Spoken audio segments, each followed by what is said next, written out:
This channel does not promote any violent, harmful, or illegal activities. All content provided by this channel is meant for an educational purpose only.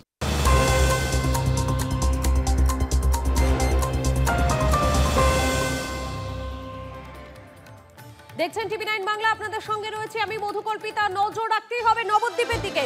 নবদ্বীপে কর্মসূচি থেকে ফেরার পথে সুকান্ত মজুমদারের কনভয়ে হামলার অভিযোগ। কেন্দ্রীয় শিক্ষা প্রতিমন্ত্রীর কনভয়ে ভাঙচুর চালানোর অভিযোগ উঠছে। ঘটনায় এখনো পর্যন্ত 2 বিজেপি নেতা আহত হয়েছেন বলে জানা যাচ্ছে। হামলার মুহূর্তের ছবি আপনাদেরকে দেখাচ্ছি। হাতে লাঠি নিয়ে তারা তাড়া করছেন, সেই ছবি দেখতে পাচ্ছেন এই মুহূর্তে। দেখুন একবার কনভয়ের যে গাড়িটি ভাঙচুর চালানো হয়েছে সেই ছবি দেখাচ্ছি আপনাদেরকে।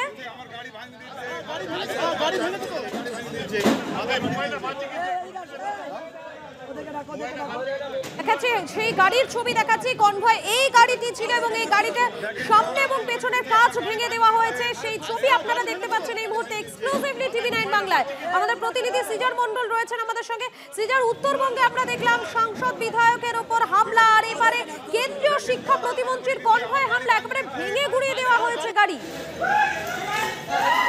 একদমই এরকমই অভিযোগ করা হচ্ছে বিজেপির তরফ থেকে, যেটা জানা যাচ্ছে। আজকে দিনভরই কিন্তু আজকে সুকান্ত মজুমদার কেন্দ্রীয় মন্ত্রী, তিনি আজকে নদিয়াতে তার রাজনৈতিক কর্মসূচি ছিল। তিনি কৃষ্ণনগরে ছিলেন, কৃষ্ণনগর থানা ঘেরাও কর্মসূচিতে ছিলেন এবং সেখান থেকে তিনি নবদ্বীপে যান এবং নবদ্বীপের কর্মসূচি যে সেরে ফেরার পথে তখনই যে এই ঘটনাটা ঘটে এবং এই কনভয়ের যে গাড়িটি ভাঙচুর করা হয়েছে বিজেপির তরফে, যেটা এখন পর্যন্ত জানা যাচ্ছে সেটা বিজেপির জেলা সভাপতির গাড়ি, সেই এসইউভিটা ভাঙচুর করা হয়েছে। কেন্দ্রীয় মন্ত্রীর কনভয়ে থাকা গাড়ি ভাঙচুর করা হয়েছে। অবশ্য এখান থেকে কোথাও একটা প্রশ্ন উঠছে, কেন্দ্রীয় মন্ত্রীর নিরাপত্তা নিয়ে প্রশ্ন উঠছে, যেটা এর আগে তুমি বললে যে কুচবিহারে, উত্তরবঙ্গে একাধিকবার আমরা এই ঘটনা দেখেছি, কুচবিহার থেকে শুরু করে জলপাইগুড়িতে দেখেছি।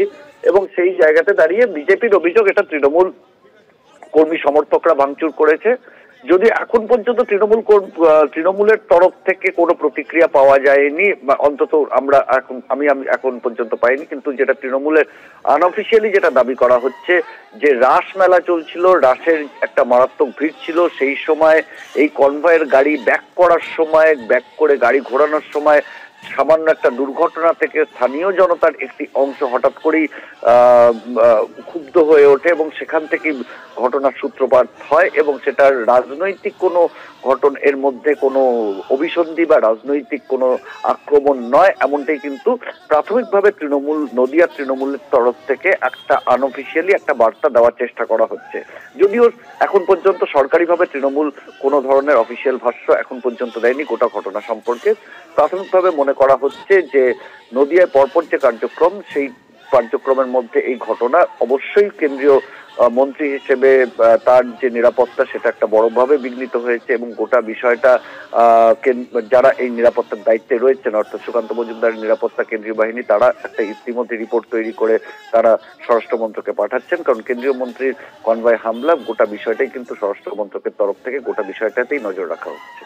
ধন্যবাদ সিজার। এই মুহূর্তে আপনাদেরকে সেই ছবিটা দেখাচ্ছি। দেখতেই পাচ্ছেন যে গাড়ি ছিল কনভয়ে, সেই গাড়ি কিভাবে ভেঙে দেওয়া হয়েছে সেই ছবি দেখাচ্ছি। শুধুমাত্র আজকে নয়, এর আগেও একাধিকবার আমরা দেখেছি এ রাজ্যে সাংসদ বিধায়করা বারবার হামলার মুখে পড়েছেন। এর আগেও কেন্দ্রীয় শিক্ষা প্রতিমন্ত্রী, তাকে লক্ষ্য করে জুতো পর্যন্ত দেখানো হয়েছিল। একাধিকবার আমরা এই ছবি দেখতে পেয়েছি। কিছুক্ষণ আগে যেমনটা বলছিলাম, উত্তরবঙ্গে ত্রাণ বিলি করতে গিয়ে আক্রান্ত হয়েছিলেন খগেন মুর্মু এবং শঙ্কর ঘোষ, তারা আক্রান্ত হয়েছিল, সেই ছবি দেখাচ্ছি। দেখুন দুটো ছবি দেখতে পাচ্ছেন, একদিকে সাংসদ এবং বিধায়ক তারা আক্রান্ত হয়েছিলেন উত্তরবঙ্গে, সেই ছবি দেখাচ্ছি, আর অপরদিকে আজকের ছবি দেখুন কিভাবে কনভয়ে থাকা গাড়ি ভেঙে দেওয়া হয়েছে সেই ছবি দেখাচ্ছি আপনাদেরকে। রাজ্যে একের পর এক জায়গায় বিরোধীদের ওপর হামলার অভিযোগ উঠছে। অভিযোগের তীর এ রাজ্যের শাসক দল তৃণমূল কংগ্রেসের দিকে। একাধিক জায়গায় এই অভিযোগ উঠে আসছে। রাজ্যের উত্তর থেকে দক্ষিণে বিভিন্ন জায়গাতে কিন্তু এই হামলার অভিযোগ করছেন বিরোধী শিবির এবং অভিযোগের তীর তৃণমূল কংগ্রেসের বিরুদ্ধে। এই মুহূর্তে দুটো ছবি দেখাচ্ছি। দেখাচ্ছি উত্তরবঙ্গের সাংসদ এবং বিধায়ক যখন আক্রান্ত হয়েছিলেন সেই মুহূর্তের ছবি, আর অপরদিকে আজকের ছবি। আর এই মুহূর্তে দেখুন দুটো ছবি দেখাচ্ছি। একদিকে বজবজের ছবি দেখতে পাচ্ছেন যেখানে সুকান্ত মজুমদারকে লক্ষ্য করে জুতো ছোড়া হয়েছিল, কেন্দ্রীয় শিক্ষা প্রতিমন্ত্রীকে লক্ষ্য করে জুতো ছোড়া হয়েছিল, সেই ছবিটা একদিকে দেখাচ্ছি। আর অপরদিকে আজকের ছবি দেখাচ্ছি। দুটো ছবি দেখতে পাচ্ছেন আপনারা এই মুহূর্তে। তন্ময় প্রামাণিক আমাদের প্রতিনিধি আমাদের সঙ্গে রয়েছেন। তন্ময়, কিছুক্ষণ আগে তোমার সাথে কথা হচ্ছিল যে নবদ্বীপ, সেখানে রাস উৎসব চলছে, সুতরাং এই জায়গাটা অর্থাৎ নবদ্বীপে সেখানে তো সিকিউরিটি আরো অনেকটা বেশি হওয়া উচিত ছিল, নিরাপত্তার দিকে তো আরো বেশি জোরদার হওয়া উচিত ছিল। দেখো, একেবারেই নিরাপত্তা জোরদার হওয়া উচিত ছিল এবং সবচেয়ে চিন্তার বিষয় যেটা প্রত্যেকটি রাজনৈতিক দল যাদের সঙ্গে কথা বললাম একটু আগে পর্যন্ত, যেটা উৎসব চলছে সেই উৎসবের মরশুমে যদি কেউ সেই জায়গায় আসে সে কিন্তু অতিথি। অন্তত নবদ্বীপ এবং শান্তিপুর এই যে বিস্তীর্ণ অঞ্চল নদিয়ার, এখানকার যে লোকসেবা বা এখানকার যে অতিথি সেবা তার যে ধরন, সেই যে কালচার, সেই কালচারে কিন্তু রাস উৎসবে বাইরের কেউ এলে সে কিন্তু ওই এলাকার অতিথি। সেখানে একজন কেন্দ্রীয় প্রতিমন্ত্রী তিনি এসছেন, তার সিকিউরিটি রয়েছে, সেখানে পুলিশ রয়েছে। কাল বারবার আমরা দেখছি বিভিন্ন জায়গায় জগদ্ধাত্রী হোক বা অন্য কোনো কিছু হোক, ভাসানকে কেন্দ্র করে, বিসর্জনকে কেন্দ্র করে নানান অপ্রীতিকর ঘটনা ঘটছে। সেখানে এই দেশের একজন মন্ত্রী, কেন্দ্রীয় মন্ত্রী, যার প্রত্যেকটা আগাম গতিবিধি জানানো হয় পুলিশকে, পুলিশের কাছে রেকর্ড থাকে যে তিনি কোথা থেকে কোথায় যাবেন, কতক্ষণ থাকবেন, সেখান থেকে আবার কোথায় যাবেন, অর্থাৎ লোকাল পুলিশ, লোকাল প্রশাসন সবটাই জানে, অর্থাৎ জেলা পুলিশ জানে। সেখানে জানার পরেও এরকম ভাবে একটি রাস উৎসবের সময়, একটা ফেস্টিভ্যালের সময় একজন কেন্দ্রীয় মন্ত্রীকে সেখানে আক্রান্ত হতে হচ্ছে, তার কনভয় আক্রান্ত হচ্ছে, সেখানে তার সঙ্গে থাকা 2-3 গুরুতর আহত হচ্ছেন, লাঠি সোঁটা নিয়ে তার উপর হামলা হচ্ছে, সেই কনভয়ের উপর হামলা হচ্ছে, পুলিশ প্রশাসন দাঁড়িয়ে দেখছে। এই চিত্র কিন্তু এই রাজ্যে বলা চলে এটা নতুন কিছু না, এটা কিন্তু ক্রমশ বাড়ছে এটুকু বলা চলে। সেই জায়গায় দাঁড়িয়ে আজকের এই ঘটনা, পুলিশ প্রশাসন এখন কি করে, কারণ এই উদাহরণ আমরা এর আগেও দেখেছি যে কেন্দ্রীয় বিভিন্ন মন্ত্রীরা এসছেন, সেখানে তারা তাদের কনভয়ে আক্রান্ত হয়েছে। আমরা উত্তরবঙ্গে দেখলাম, উত্তরবঙ্গের বিপর্যয়ের পরে সেখানে সাংসদ এবং যে বিধায়ক তারা আক্রান্ত হলেন, গাড়ি ভেঙে ঘুরিয়ে দেওয়া হলো, গুরুতর আহত হয়ে তারা আইসিইউতে ঢুকে গেলেন। অর্থাৎ কোথাও একটা এই রাজনৈতিক অসহিষ্ণুতা কিন্তু এখানে ক্রমশ প্রকট হয়ে উঠছে। সেটা যেদিক থেকে হোক, যে পক্ষের হোক, কোনো পক্ষবিহীন ভাবেই বলা চলে যে হুমকি, যে কথাবার্তা কিছুদিন ধরেই চলছে এসআইআর আবহে। এক বলছে পিঠে মেরে দেবো, বলছে ঠ্যাং ভেঙে দাও, আরেকজন বলছে হাত কেটে নেবো, কেউ বলছেন চোখ উপড়ে নেবো, কেউ বলছেন জিভ ছিঁড়ে দেবো। এই যে রাজনৈতিক নেতাদের এই ধরনের উস্কানিমূলক বক্তব্য, বলা চলে যে কোথাও হয়তো তার প্রতিফলন ঘটতে শুরু করেছে। সেখানে যে দলই হোক বা যে পক্ষই হোক, কোনো পক্ষ বিষয় নয়, বিষয়টা হচ্ছে রাস উৎসব, নবদ্বীপ, কেন্দ্রীয় মন্ত্রী, প্রশাসন রয়েছে, তারা জানে সেখানে তার কনভয় আক্রান্ত হচ্ছে, কয়েকজন আহত হচ্ছে। অর্থাৎ প্রশাসনের দিকে কিন্তু ক্রমশ আঙুল উঠে যাচ্ছে। ধন্যবাদ তন্ময়। আপনারা দেখতে পাচ্ছেন এই মুহূর্তে সেই মুহূর্তের ছবিটা দেখাচ্ছে যে মুহূর্তে হামলা হয়েছিল, এবং এই হামলার ঘটনায় এখনো পর্যন্ত 2জন বিজেপি নেতা আহত হয়েছেন বলে জানা যাচ্ছে। এবং এই পরিপ্রেক্ষিতে বিজেপি নেতারা কি বলছেন শোনাবো আপনাদের, এর পাশাপাশি সুকান্ত মজুমদার কি বলছেন সেই বক্তব্যও শোনাবো। যে আমাদের কনভয়ে 2টো গাড়ি বা 3টে গাড়ি তারা পিছিয়ে পড়েছিল, অন্য রাস্তায় ঢুকে গেছিল, এবং যখন তারা জানতে পারে যে তারা ভুল রাস্তায় ঢুকে গেছে, তারা গাড়ি ঘোরানোর জন্য, ওখানে বাস স্ট্যান্ড ছিল, সেই বাস স্ট্যান্ডে ঢুকে গাড়ি ঘোরাচ্ছে। কেন তারা গাড়ি ঘোরাবে এই অজুহাতে তাদের গাড়ি ভাঙচুর করা হয়।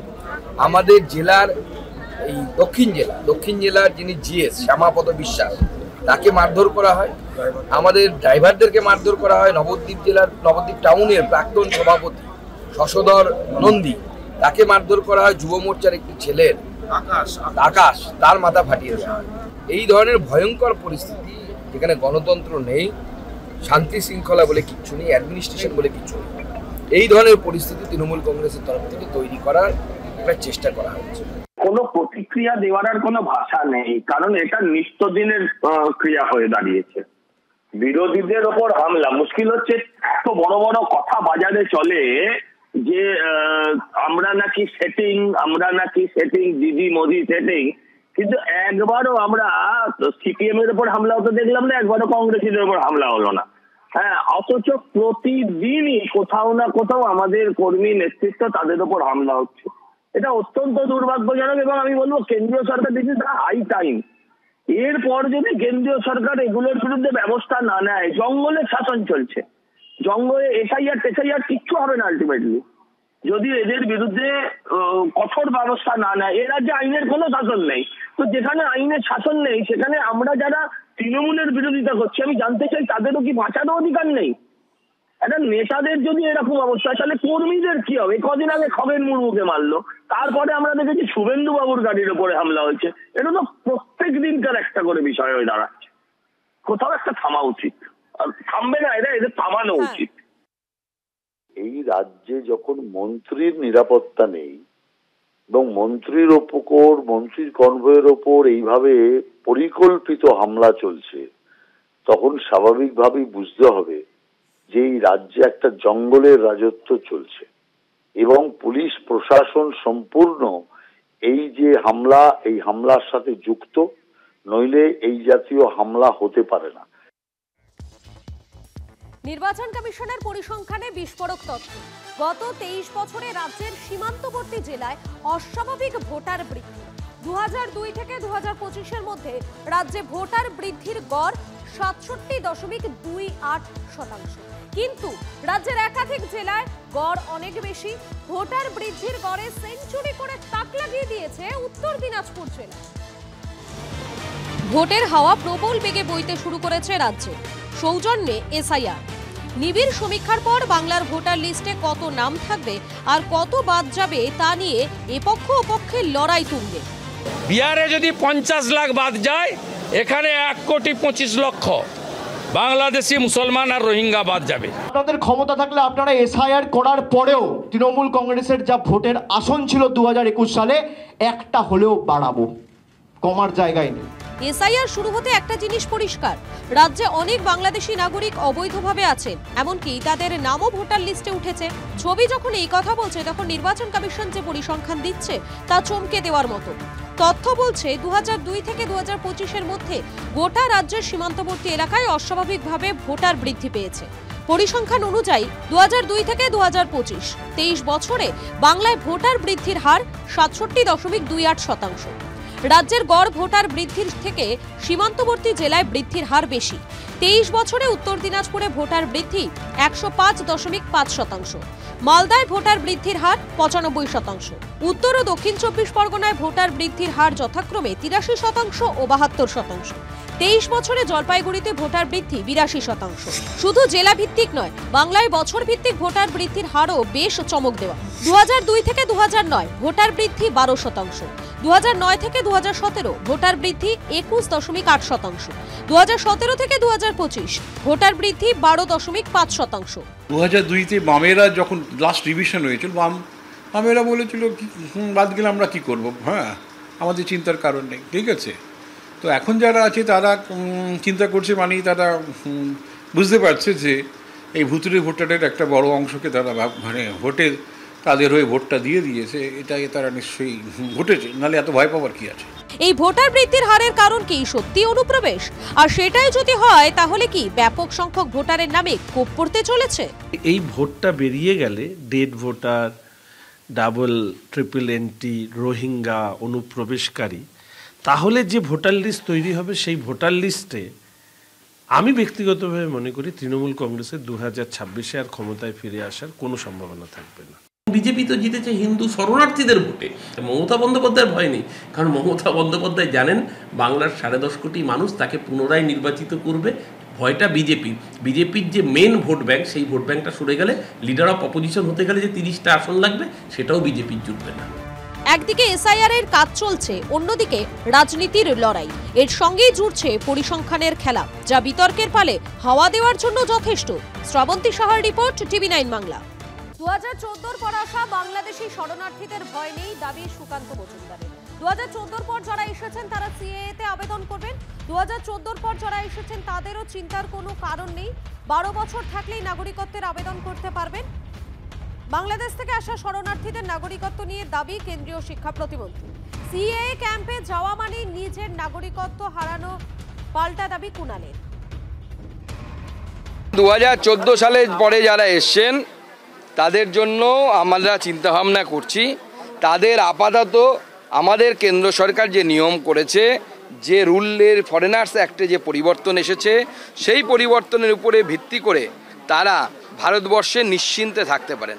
এবার ভারতবর্ষে যখন থাকার অধিকার নরেন্দ্র মোদীর সরকার তাদেরকে দিয়েছেন, তখন নিশ্চয়ই তারা বছরের পর বছর বিনা নাগরিক হয়ে পড়ে থাকবেন, এটা হতে পারে না।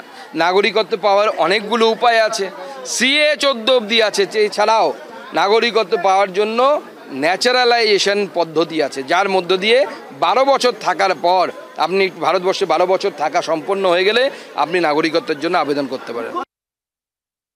আপনি যদি জেনুইন ভোটার হন, আপনাকে সিএতে যেতে হবে কেন? আপনার নাম SIR বাদ দেবে কি করে? এবার এই যে বলা হচ্ছে সিএ ক্যাম্পে আসুন, যদি যান আপনাকে মেনে নিতে হবে যে আপনি ভারতবর্ষের নাগরিক নন। ফলে সরকারি সব সুবিধা থেকে বাদ।